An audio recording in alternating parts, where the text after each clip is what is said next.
what is your B2C thesis? And is it different from anybody else's? That's a great question. So first of all, my B2C thesis more than anything is the Israel B2C thesis. It is the thesis that Israelis will build the best consumer companies in the next 5 to 10 years. And the reason is because Israelis do it differently than the way the Americans do it. And how do they do it? Leverage growth hacking and performance marketing much more than anybody else. And they use technology, not in the sense of classic technology, but they use technological capabilities to create much more efficient and profitable growth, if you will. And because of that, I think the next generation of consumer companies will be built like that, and it's going to come out of Israel. My other thesis is that this is, of course, overlooked by many investors, and that's the valuations we're investing in are relatively okay, which means I think we'll make money. Welcome to the Ageas podcast. Buckle up.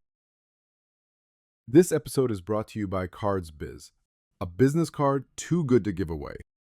This episode is brought to you by Better Weight for Life, transformational weight loss aid, led by U.S. board-certified physicians, providing access to GLP-1 medications like Wegovy and Zepbound that are proven to help you lose weight and keep it off. Hello. Guy, good to be here. Yeah. Good to see and to be seen. I'm very, very excited. Very excited. So I mean, before we jump into the first initial questions, I want to put the toughest question from the start. Are the rumors true that you studied psychology because there weren't enough women in the computer science education courses? Yeah, exactly. This is what happened. And I was so good. My thesis was so right that I met my wife 5 days into psychology. So we started studying on Sunday. I met her on Thursday. 30 something years after. So yeah. It worked. It and worked too counting. well. It worked. I hope you're counting correctly because it's being recorded. That's very cool. Exactly. So now that the public knows the truth. Exactly. That was the hardest question. From now on, we'll just slide through this. Everything is easy from now on. Everything's from now on. So I don't think there's a person in the B2C space in Israel that doesn't know you. And I have to say, even from my personal experience and talking to entrepreneurs that have dealt with you, they know, and I'm not sucking up. I've never heard somebody say something about you, like personally, and the word mensch comes up again and again. So both in terms of the personality you bring and also your dedication to the B2C world in Israel. But for people who don't know you, okay, can you give like a quick intro of who's Danny and what is his obsession, maybe even, with the B2C world in Israel? Sure. Danny Cohen, born and raised in Israel, did spend time in the U.S. when I was young, and also during my VC world, I also spent a few years in the U.S. Did an MBA at INSEAD. After INSEAD, I joined the VC world in 2001. So I've been 25 years in this business, 12 years at Gemini and 12 years in Viola. As you said, I studied psychology and computer science, and I always had fascination with everything marketing and everything people. And I never had a really strong obsession to tech. I was never a person that just, really in love with technology. It's the people that I liked and the storytelling that I liked. And when I became a partner at Gemini, I actually, there was an opportunity to find my own niche in the fund, and the internet was coming back, Web 2.0.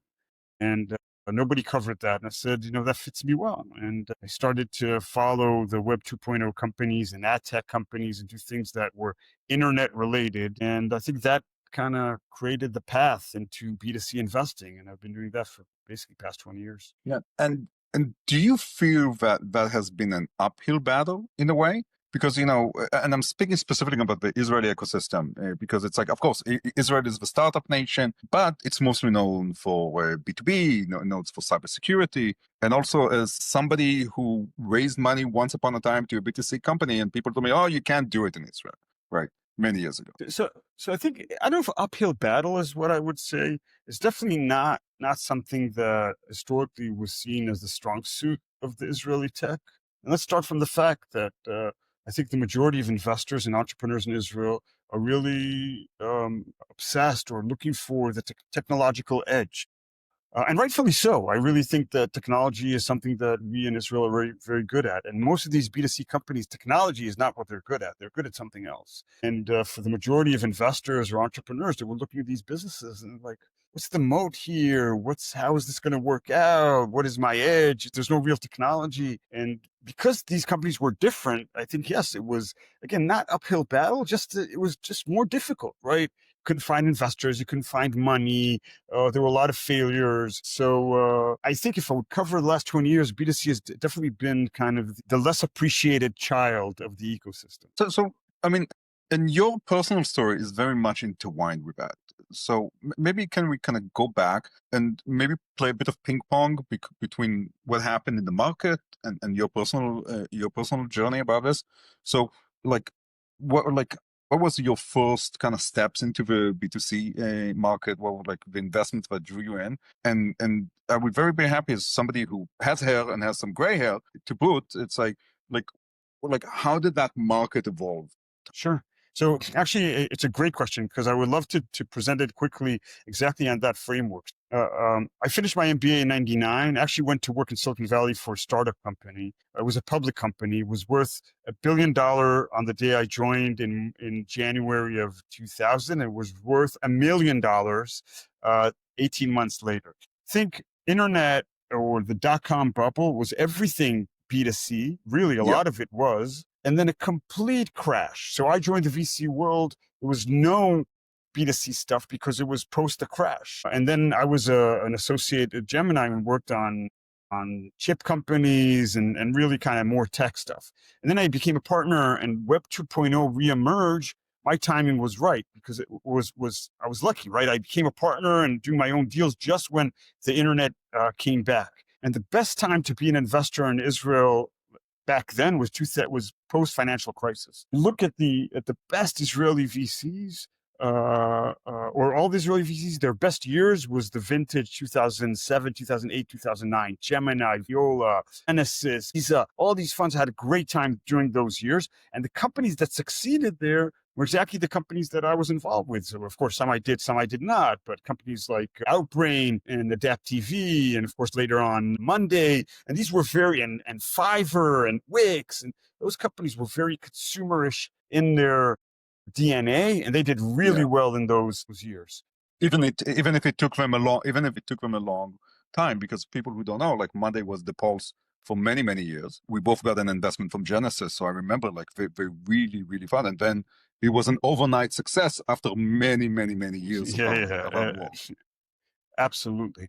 But then, and then I would say that the cyber really became a thing in 2017, 16, and that created a huge shadow over everything else. There was a big jump in B2C appetite globally with COVID, a little bit in Israel, not as much as globally. That became a negative signal. So people overinvested in B2C in COVID when the valuations were too high. I did that as well a little bit, and I think I had a couple bad deals during those time because we overinvested, again, not in the right category. And I think as I was decided to leave Viola was exactly the point where B2C is never going to work post-COVID, and this is kind of where we are today. This is why I think for my new fund, there's such a big opportunity. So what is your B2C thesis? And is it different from anybody else's? That's a great question. So first of all, my B2C thesis, more than anything, is the Israel B2C thesis, right? Is the thesis that Israelis will build the best consumer companies in the next 5 to 10 years. That is, and the reason is because Israelis do it differently than the way the Americans do it. And how do they do it? They leverage growth hacking and performance marketing much more than anybody else. And they use technology, not in the sense of the classic technology, but they use technological capabilities to create much more efficient and profitable growth, if you will. And because of that, I think the next generation of consumer companies will be built like that, and it's going to come out of Israel. My other thesis is that this is, of course, overlooked by many investors, and that's why the valuations we're investing in are relatively okay, which means I think we'll make money. So let's go to the first thesis. And like, what do you attribute it for? Because we have many units, army units, starting with the number 8 in Israel, generate like hardcore deep tech and cybersecurity skill sets. But what generates this different approach and maybe even this kind of well, I don't want to say hacking the universe kind of approach to marketing that you see in Israeli B2C companies compared to the Americans. But it's exactly that. I think the mentality you get out of the Israeli military is, how do I work with a system and how do I squeeze that system, or I take the system to its limitations? And when you talk to people at Meta or Google, Israelis are the ones that always use the hidden features, the features that are unknown. They're the ones that find that something that no one else sees, where, again, this is a very generalist. I don't want to generalize completely, but in the US, they do a lot by the book. Now, don't get me wrong, they do a lot of fantastic companies. Some of their companies are way better than ours at this point. Yeah. But I think as marketing becomes much more tech oriented, it's not so much about only the art of marketing, but the technology aspect of marketing. It gives the Israelis the edge. And I think in today's market, that's the only way to start. So what would you say is the disadvantages? So like, okay, so one hand there's this hustling, hacking mentality, but to be fair, we see across all different technology sectors in Israel, and like I'm convinced, of course, because I see it and I experience it. But what would you say is the downside of doing an Israeli B2C company? Look, I think in order, the question at the end, can we in Israel create a global massive brand? And I'll give a couple examples, right? Will we see an Israeli, Nike? Will we see an Israeli Spotify, right? Spotify is a Swedish company, right? Yeah. There's no reason. To be fair, before they did it, nobody thought that Sweden would be high tech. Even they created other major global brands, but nobody thought about it. It's possible, right? Yeah.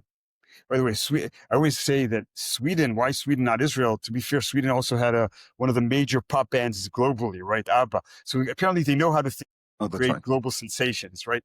But I'm just saying that we haven't had yet the consumer version of Wiz, a company that is at the global scale, a well-known brand, okay?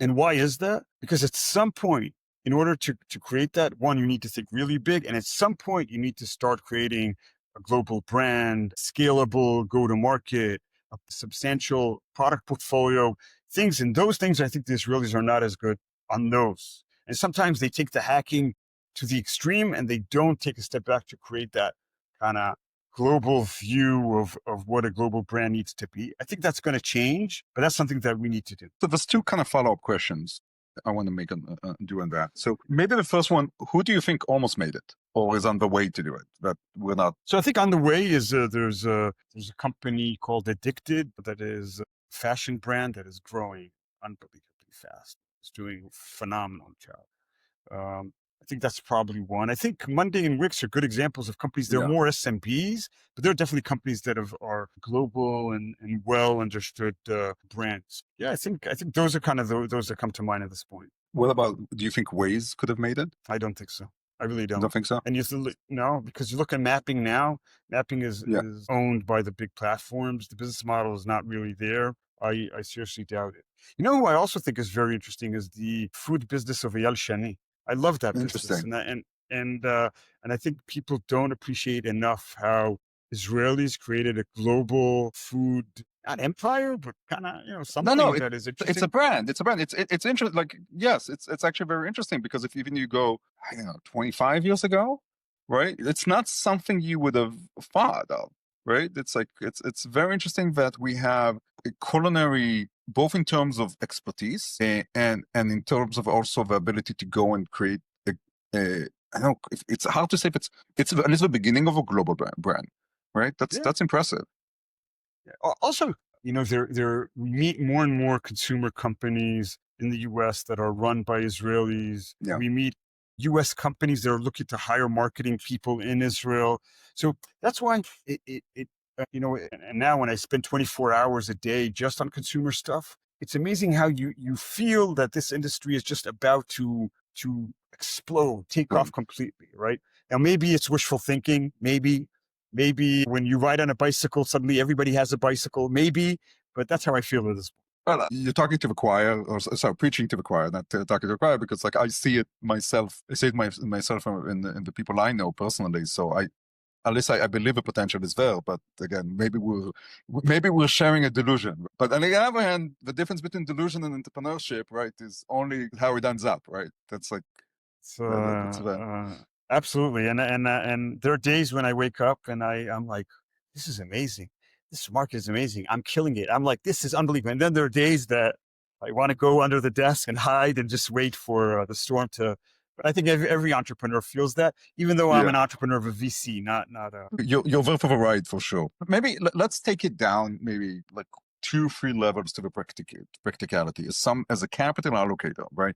That you have to make an educated speculational bet if something's going to make it. What would be, I would say, the non-cliche factors that you're trying to construct in your portfolio, and what do you want to see in the different founders and companies that you invest in? I got great cliche answers. Great team, great, yeah, I know, and it's like, but No, but let's talk about that for a second. So I think first yeah. of all, every VC, the question is always the same, right? I need a great team and a great market.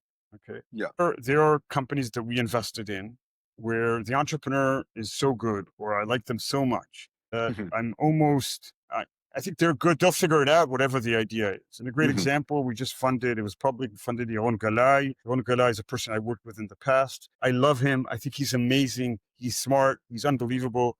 And I'm willing to ride whatever. I like the idea, but again, I'm almost willing to back him on everything he does because I think he's so good and it will figure something out. It will be inflexible enough and so on. On the other hand, there are ideas that are so good that we're willing to bet on a team that is not as clear cut because we really, really believe in the market. I think the first bet is easier for me to take, meaning I'll bet an entrepreneur, even though there's nothing there yet because he'll figure it out.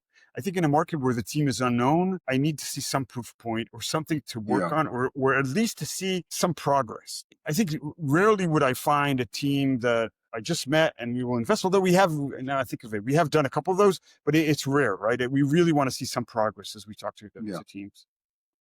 No, I can understand that because and again, this is my interpretation of what you're saying. So it's like that because if you have an amazing driver can change cars, right? An amazing driver can change cars. It can change, it can change lanes, and then even if it can change cars, right? We're in the same race, right? Because and the driver, I would say, more or less stays the same, right? That's like the thing. And the market, in a way, it's changed. Markets change a lot. Markets change like in cycles, sometimes in today's, right? It's like things that are very dependent on performance, something fundamental changes in how Google and Meta change, charge for CPMs, big players come in and all those things. So like it's totally understandable. You say, okay, I need to see the proof. I need to see the proof to give some level of confidence. Something. Show me something. But although, I mean, you can argue it takes such a long ride that maybe that proof over 3 months doesn't mean anything. But still, I think we would love, it's also easier for me. I tell entrepreneurs a lot of times, I tell them, this is interesting. Come back to me in 4 months and I want to see 1, 2, 3, 4. They say, oh, absolutely easy. Some of them never call. Some of them never call. Yeah. So that's already, so that's an easier decision. And sometimes they come back and they have part of it, and it gives me the opportunity to, one, think over a period of time and also see really what is the progress and where the thought is. But there are examples, we invested in a company in the category called short drama, right? Sorry, which category? Short drama. Oh, short drama. Yeah, yes. Short drama, which is a category that there are a lot of Israeli companies. And we thought that this category there's going to be a winner, or we have to have a bet in this category. And we almost came into it saying, we will look at all these companies and we'll bet on one of those. And we did. And that was a different type of portfolio construction where we wanted a bet in a category. And it was almost a question of not will we put in this category, but who, and that's it. So let me invert the question. Okay. What is your fastest no signal? There's I meet companies in the context of B2C, right? Like not like I mean, you have a company that is going after a market that I'm not a big believer in it. They're pre-launch, they have no data. The team seems okay, not great. I think that's an easy one. And what we try a lot of times to do is I try to say no in the meeting itself. So 15 minutes into the meeting, I would say, stop. I don't think this is going to happen. and here are the reasons. You're pre-launch. I'm not sure this category is a winning category. I'm not sure I want to invest in this category. Let's spend the next 15 minutes talk about what will be required when we meet in 3 months for me to get excited. And I think that it's easier for me because then I finish the meeting and this is over, done. I don't need to follow up and forget to say no and so on. I think for the entrepreneur, a yes is better, but they come out understanding exactly where they stand. Yeah, from an independent perspective, like you always want to know where you stand, and even if it's a no, we want to know why, because maybe something will change, and also not to waste your time and your psychic energy. Yeah. It's a better. And look, sometimes we say exactly why, and sometimes we don't, and sometimes we're not clear exactly why. Sometimes it just doesn't feel right, and it's also related also to our business, right? We made 10 investments. We want to slow down. We want to make it faster. We want to deploy now a check pre-launch. I mean, we also have a business we try to run, and we have some sort of strategy we're trying to pursue. And for people who might not understand this, can you just explain that to like the business of VC and like one leg, like very quickly, like why does that matter? So people first who of might all, not understand. my business, I raised money from investors. My business is to make them money. It's very clear. That is my business. They are giving me money not because they are so interested in innovation, not because they're consumer fans. At the end, maybe there are other reasons, but the main reason is, their main expectation is to make money on the investment. So if he gave me $1 million, he expects to make $3, $4, $5 million on that investment. And I'm not compensated well if I took bigger risks, or if I invested in an entrepreneur that is less, that is not easy to see that he's a winner. That's not what I'm compensated for. I'm compensated for returns. And if I invested in the most obvious company where everybody saw it and I also saw it, I still made money, that's great. That is great. And as you said, what is my business? I raise money, or I deploy that money or allocate it to companies over a period of 3 to 4 years. Then hopefully we provide value, or we work with the companies, and then at some point we start to exit them, either sell them or we close them. We do something, and you hope that the returns overall will be a multiple of what we've invested initially. Let's go back to the relationship you have with entrepreneurs. And I think one, so there's many milestones, right, for a relationship. One is like, hey, do we even get to bed together and make an investment, and so on. But something that always fascinates me personally, when is the company and the team super determined, and they're just like chugging, something for years without success, and then something happens, we figure something out, the market changes, and come all to the point of like determined into a wall. So it's like when, like, as an entrepreneur, I have to say it's never clear to me. And this is actually comes up multiple times in the podcast, and I'm talking to entrepreneurs. Like, some people say, I just chose never to give up. And other people have stories that they wasted a few years of their life and they had to close the company and didn't go anywhere. But as the capital allocator, beside the pressures of the fund themselves, what is your viewpoint? Not sure I understand 100% the question. What is my I'll tell you the viewpoint? question. It's okay. Okay, so let's like the pulse. Sorry. Example, like let's be clear. Again, I'm not the pulse, and I don't want to speak for the founders. Of course, like for a long time they were trading water, and now they're Monday.com, right? Like an international brand, and so on. So like that's one story, right? And there's many other stories of entrepreneurs that gave it their all, and maybe even gave it beyond what they should have in terms of time, and it didn't go anywhere, right? It didn't go anywhere. So I don't know what's right or wrong. I just have a lot of conversations with a lot of entrepreneurs, both in the past and outside, and I get different answers, different motivations. Some people said I was stupid and I should have cut it. Some people say I just couldn't have given up on it. And in both cases, they were right and wrong at the same time. Yeah.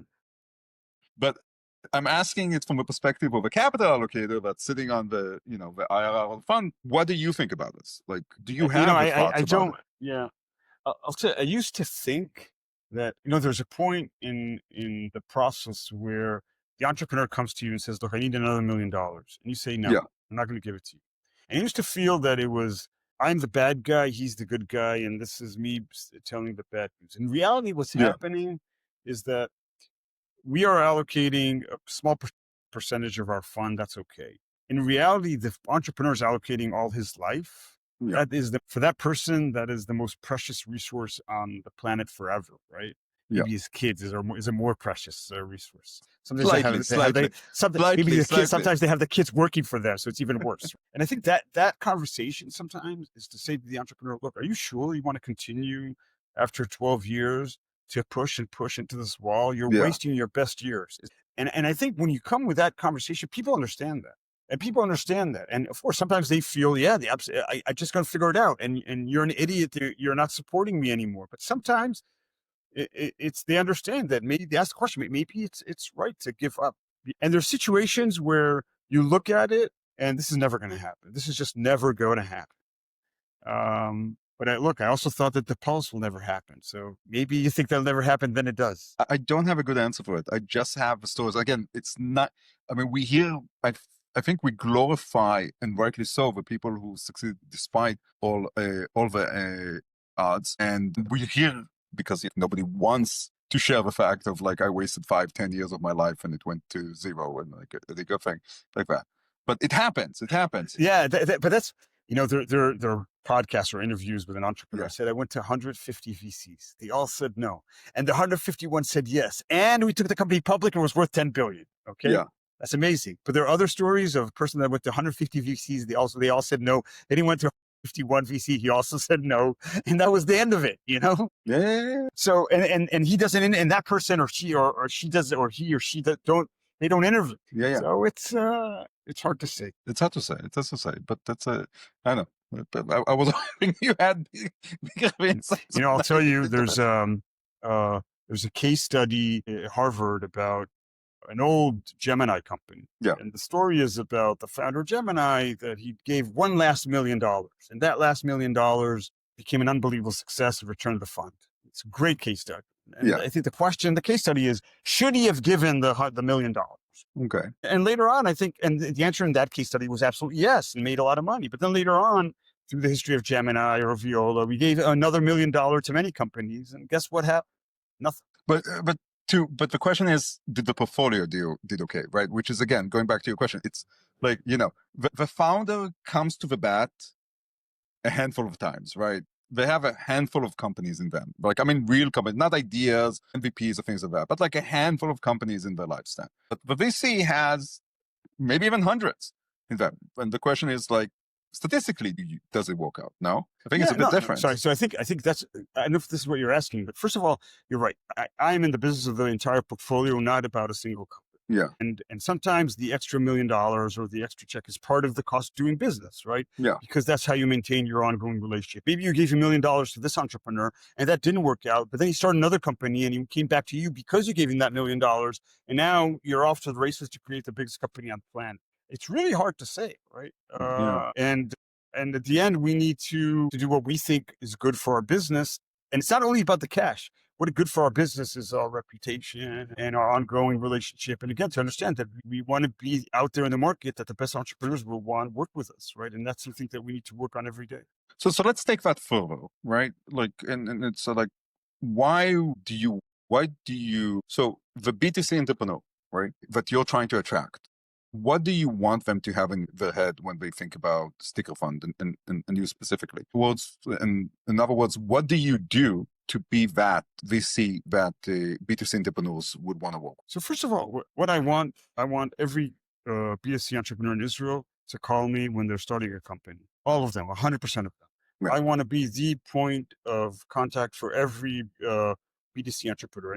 I had a call this morning with an entrepreneur, has a B2C company. He's been working on it for 2 months. He already met, 15 VCs. And now he was introduced to me just now. That's a big failure. That's a big no-no. That's a big no-no for you. Yeah. No, it's not a big no-no. It's a big failure. Like I said, it's a failure. It's my failure. Sorry, I mean to say you want to be. No, it's a big no-no for you because you want to be the first. Yeah, I mean, how could this happen?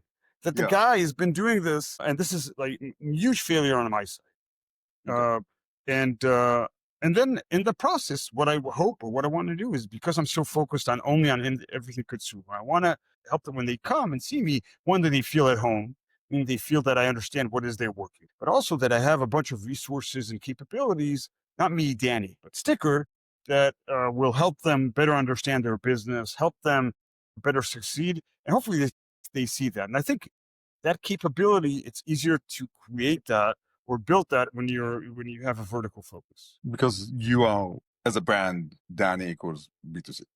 No. It's not about Danny. I'm saying because we wake up every day and we think only about B2C. So we think about, what is the right data infrastructure that a consumer company needs to build? Okay, we're working on that, and then we can show that to the entrepreneur. Or how does a e-commerce company, how do they need to create their cohort analysis? And and I think because we focus only on that, we have more attention and patience and resources to create those capabilities that will make the B2C entrepreneur better. So I'm I'm a B2C entrepreneur. I come to you and I say, I know, it's like I have this amazing, distinct cup. Let's say it is true. It really is amazing. It's different. It has a value proposition. It's everybody. Like, so what do you tell me? It's like, if I say, this should be your next 3 years. What do you say to such an entrepreneur? Again, the question is, sorry, you come to me like, with I'm trying to, because you said that in your mind you have an infrastructure and the vision of what a successful B2C company has to have and to execute going forward. So I'm saying I am, first time, second time entrepreneur. I come to you, Danny. It's like I have a compelling product. I just put up my cup, but it can be anything of a sort. Yeah. It's like that. It's like you're coming. Yeah. It has a shot, right? There's no. Let's assume that the product offering has a shot. There's a decent like it's this and like. What is the conversation you have with entrepreneur in terms of like, from your perspective, like this is success, this is the leading indicators of success, but if done correctly, okay, you're going to jump to the next level as a company. Sure. So look, I think first of all, the conversation, you made an assumption that the product is interesting enough that the market is interesting. Yeah, that's the working assumption. So I think, I think at that point, if I have that belief, I think the question I have is, first of all, what is the plan exactly? What are you going to do? What are you trying to do? And I think what we're trying to see there is, if you have a good product, what is the unique go-to-market that you're trying to create? Or what do you think the long-term flywheel of distribution that is going to happen? Or, my partner says that we are looking for people that have that are distribution oriented, right? Meaning they have something to say about the go-to-market. So assuming the product is interesting, and I think the go-to-market has some sort of an edge or something of that sort, then I try to look at the plan. Say, okay, how much you want to raise? What are you trying to achieve with this money? Is that relevant or not? And then trying to understand if that's a fit for us, right? Meaning, is that amount something that reflects the risk or the opportunity that we want? And sometimes we put a very small amount of money because we think that's enough to test the waters and see if that thing that they're trying to build really will happen or not. So, and I like inverting those questions, like asking you. Sure, absolutely. I have a point of view. I have a product, and let's say I have some sort of somewhat unique take on the discipline. What would I do that would, guarantee the failure of my stuff? Oh my God, guarantee a failure? I don't know. I really don't know the answer to that question. I really don't know. I mean, it's beyond me. What are common mistakes that you will? Yeah, it's a way of saying it. It's a way of getting that, but doing a little more, like staying away from the cliche. No, I think what are the things that you launch in Israel, you create some sort of attraction in the local market, which I think gets you very little. You learn something out of it, which is not helpful. And because you can't replicate that in different markets. Because it's hard to replicate that in a different market. You start buying online and the unit economics seem awful, and you don't have any path to profitable unit economics that are seen, or you don't have an edge through that. Yeah, there's not much I can say beyond that. Look, it's your assumption that the product has an edge is it's a big decent. assumption. No, but I said the assumption is decent. Because of course, if it's something that people absolutely that sells itself, I'm not gonna say. I'm saying like you have a good product, whatever that means, right? And I'm trying to say all things the triangle of success is have a good data infrastructure, have a good understanding of the numbers, be numbers oriented. So something about data and numbers, have some sort of an edge on distribution, say something on distribution that is unique, explain why you are not marketing like everybody else, and have that product that has some sort of an edge, either on cost or capability or something around it. If you have those, I think that's a pretty good And where does brand fall into play in this? And again, I'm not talking not in the beginning.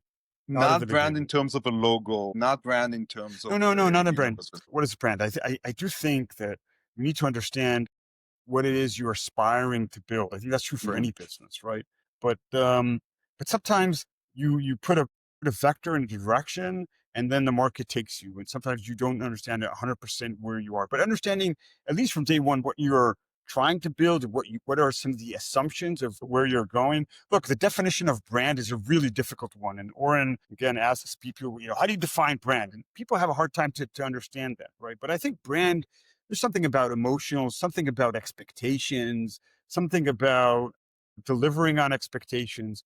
But I think to start, who exactly are you going after, and what is and why you will fulfill the promise of what you're giving that specific group? I think is a good way to start. Well, I'll give you my definition of brand as a very practical thing, but I think it's very useful for entrepreneurs. It's a friend of mine once upon a time told me this like 20 years ago, and it's stuck in my head. Brand is a promise fulfilled.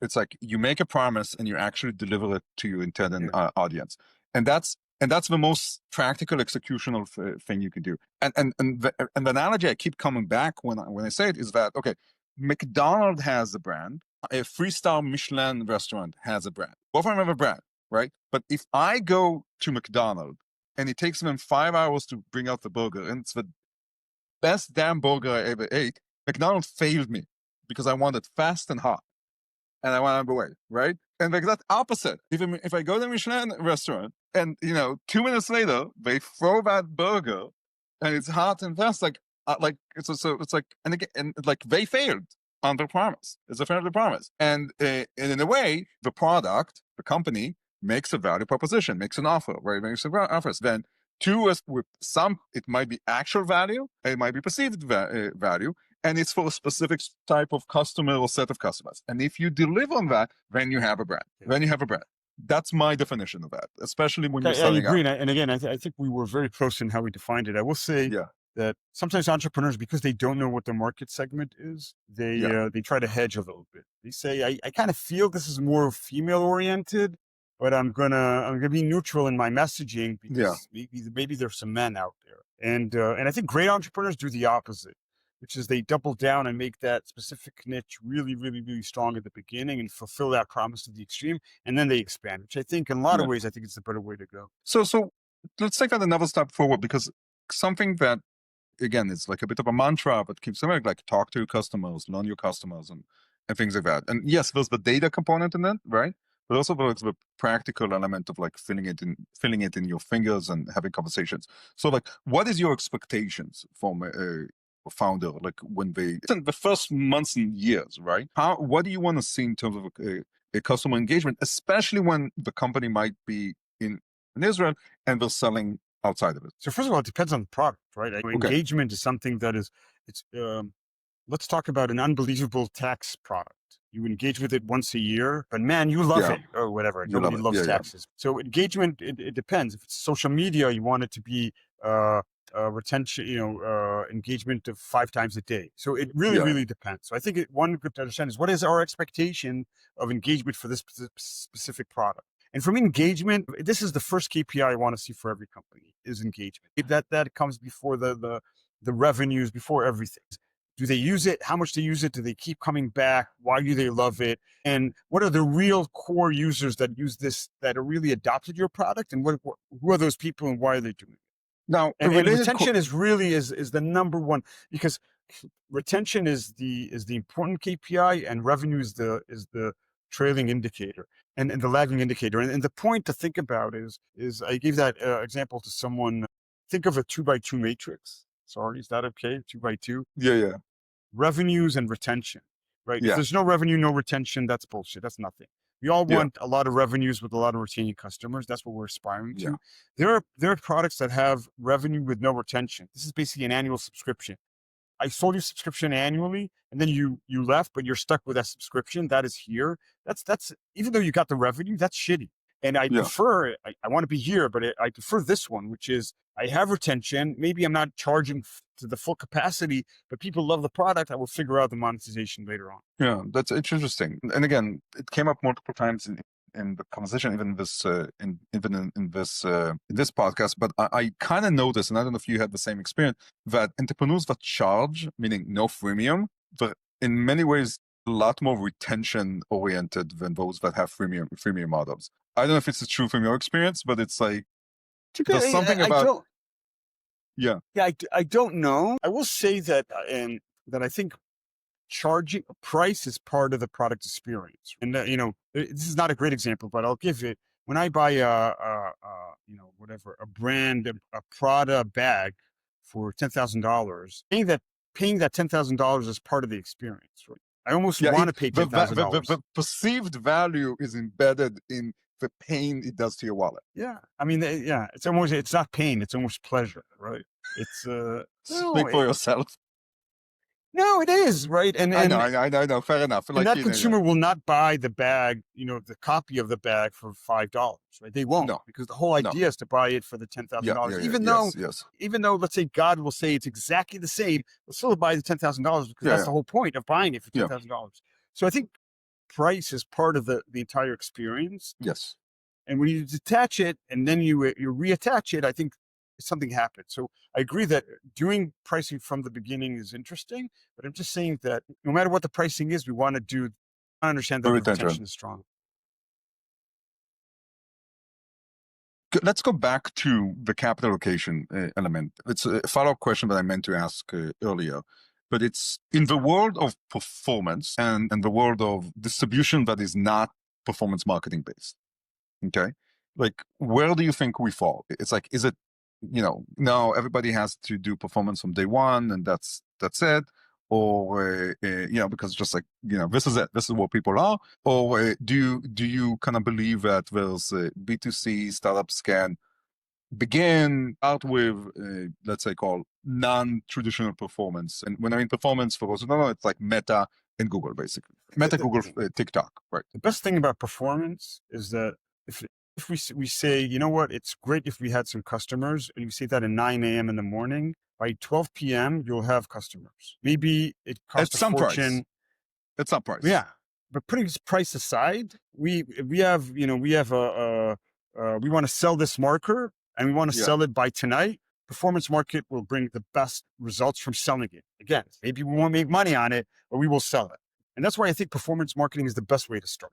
The best way, because it gives you customers, it gives you an understanding of what customers want, how they use it, what they do with it. It gets you going, right? The alternatives, which a lot of times is B2B2C or signing, going through some, fancy distribution channel. Those are very interesting. They just take years. They take time. And the problem is that you see customers, he says, look, I'm not doing performance marketing. I am selling through the industry association of, I don't know what, consumer something. That's amazing. You know what happens? You meet them 9 months later, they're still signing the contract of the industry association or something. When it will work, but it'll take them 2 years to do it. And by that time, they lost all their money and they're never going to raise money because they have nothing. So generally speaking, I always want to start with performance marketing, always. And then in parallel, build the alternative channels. Did you see a company that was successful to starting in a different way? I think they're products that are social by definition, that have virality in them. There's so little, so few of those these days. I don't know. I don't think so. Or not something, maybe I know, maybe I'm blanking. I'm always, every time I see these questions, I like, no, but it's rare enough, but it just doesn't jump. No, it's not. I had a really interesting conversation with an entrepreneur a few months back where I think he's going through a distribution channel that I think is really interesting. I told him, look, your only problem is that the way things are moving at this point, you're going to run out of money before you have one single paying customer. Oh. And he got it. He understood the problem. Yeah. So you say it's like coffee. It's a bit addictive, but it gives that caffeine rush that the company needs to get out of the thing. I think there are companies that can, if your unit economics are phenomenal, if your retention is unbelievable, then you can rely on them forever. You always want to find, because they change their algorithms, you need to find alternatives. Just you got to build it over time.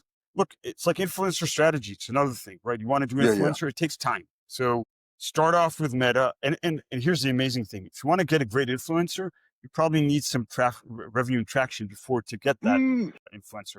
If you want to go to retail, the retailers are much more interested to put your product on their shelves when you already have online traction. So start with what's the fastest go to market, get some Yeah. traction going, get a little bit of a story, and everything else will become easier. So I'll push back on one thing, and this comes from my really personal bias. So people say influencer marketing. I think influencer marketing is a tool. It's not even a tactic. It's not even a tactic. And by the way, I don't disagree with anything you said about the paid, which is like very curious, more curious about that. I think and this is actually part of it. I think there's a big domain of expertise developed in the world and in Israel specifically about performance marketing. And there's CMOs that their arms are very, very, like they've trained their biceps in performance marketing. But zero CAC acquisition strategies are a lot more complex, than just than or even activating 1,000 influencers. And it has a lot more to do with performance branding techniques and thinking about how do you build strategies that go from one-to-one communications to one-to-many communications, one-to-many conversations, to one-to-many conversations, and things like that. Again, from my personal experience, it is possible to do. It takes, I think the professional term is a shitload of time. The feedback loops, unlike, like you said, you can't turn it on and figure out if you're doing something wrong. It takes months for feedback loops, but it's definitely possible. And it's even possible when you don't have performance marketing. It just requires a totally different kind of expertise, time frames and so on. Yeah, I agree with that. And we have Gil Eyal, who's a influencer expert, and he works with us on and works with the companies. I still think he has an easier time to help companies that have traction than companies that don't have traction. It's always easier, right? If you have a brand, if you have something, it's always easier than nothing. So it's like, what do you want to see in the ecosystem in the next? Because like we saw this conversation that you believe that like we're on the verge of some sort of tipping point. Okay, so if I look forward, not forever, but let's say 3 years. I don't know if you agree with the time frame, but let's say the next 3 years or so, like what would you want to see in the ecosystem that you operate in, that you think we're on the tip of saying? I think what we want to see is a cycle of more success stories driving more capital to come into Israel, going after this specific category, and driving more entrepreneurs, more success, and so on. Right? That cycle happened in cybersecurity in a big way, and I think it should happen in this category. I invested in a security company 18 years ago. I remember that we signed the term sheet when my youngest daughter was born in the hospital. And I invested with Shlomo Kramer. He was an investor with me. And he said, this is terrible. Nobody wants to invest in security companies. 18 years later, and this is the hottest category, right? Who would have thought? And so I want to see that happening. And of course, once that happens, there will be a lot more competition. But I hope I will be a fund that is still at the center of that flywheel and not thrown out of that flywheel. Yeah. Like to go, well, if I'm secure, you hope to grow with the market, right? Like you're hoping to grow to market. When I go to investors now and I say, look, you really need to have B2C Israel in your portfolio, they go, huh?